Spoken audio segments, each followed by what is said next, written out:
আজ আপনাদের চিংড়ি মাছ আলু দিয়ে ঝাল করে দেখাবো।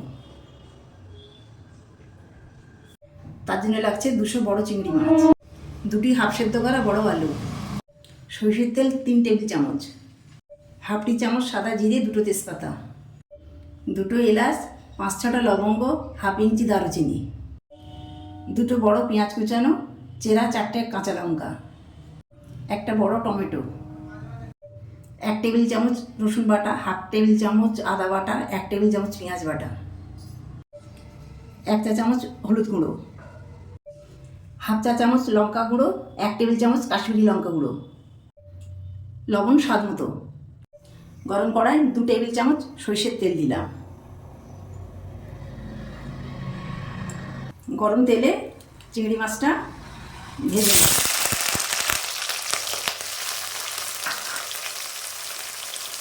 অল্পটুকু নুন দিলাম, অল্পটুকু হলুদ দিলাম, দিয়ে চিংড়ি মাছটা আধা ভাজা করে নেব।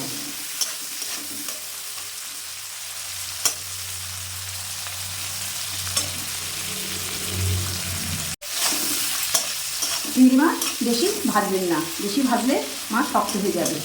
এবার আমি চিংড়ি মাছগুলো একটি পাত্রে তুলে নিলাম।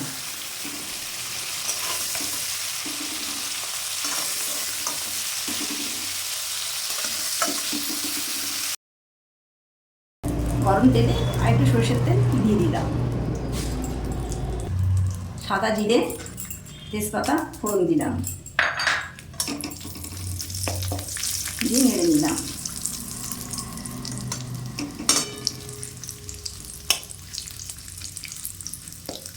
জিরে ভাজা ভাজা হয়ে এসছে, এর মধ্যে থেঁতো করা লবঙ্গ, এলাচ, দারচিনি দিয়ে দিলাম,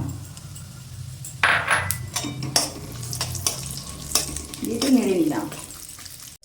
পেঁয়াজ কোচানো, লঙ্কা চেরা, কাঁচা লঙ্কা চেরা দিয়ে দিলাম,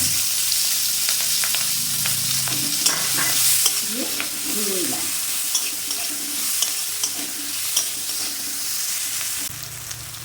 এক মিনিট পর পেঁয়াজ আদা ভাজা হয়ে এসেছে, এর মধ্যে সিদ্ধ করা 2টো আলু দিয়ে দিলাম,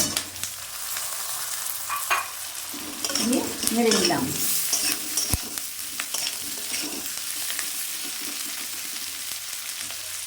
চাপা দিয়ে দিলাম। 2 মিনিট পর আলুটা নেড়ে দিলাম। একটা টমেটো দিয়ে দিলাম,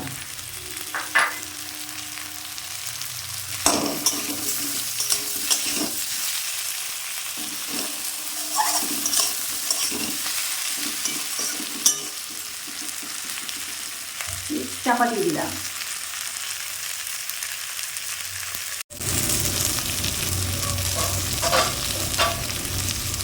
2 মিনিট পর আলুগুলো আবার নেড়ে দিলাম।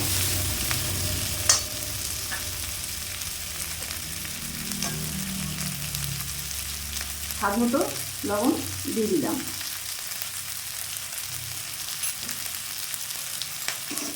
দিয়ে নেড়ে দিলাম। আদা রসুন বাটা, পেঁয়াজ বাটা দিয়ে দিলাম,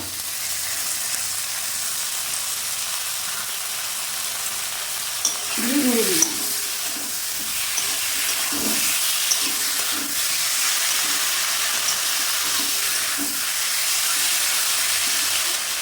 চাপা দিয়ে দিলাম।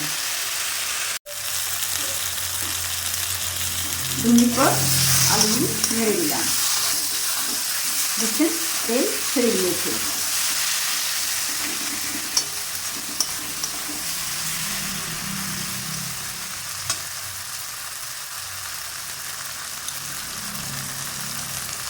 হলুদ গুঁড়ো,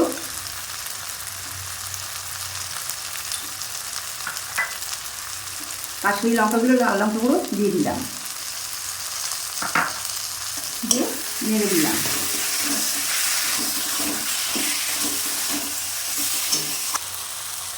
উষ্ণ গরম জল দিয়ে দিলাম।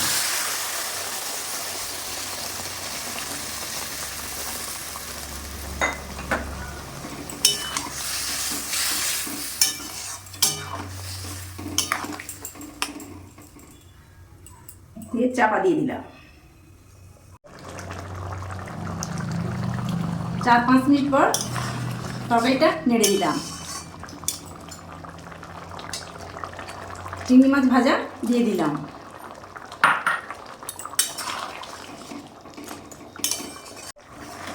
দু মিনিট পর তরকারি নেড়ে দিলাম।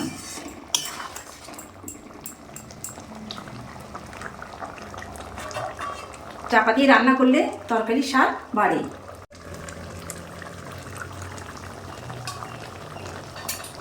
দু মিনিট পর তরকারিটা নেড়ে দিলাম। চিংড়ি মাছ আলুর তরকারিটা হয়ে এসেছে। একটি পাত্রে নামিয়ে নেব। চিংড়ি মাছ আলু দিয়ে ঝালটি আপনারা বাড়িতে একবার অবশ্যই বানাবেন। ভিডিওটি ভালো লাগলে লাইক, শেয়ার ও সাবস্ক্রাইব করে চ্যানেলটির পাশে থাকবেন।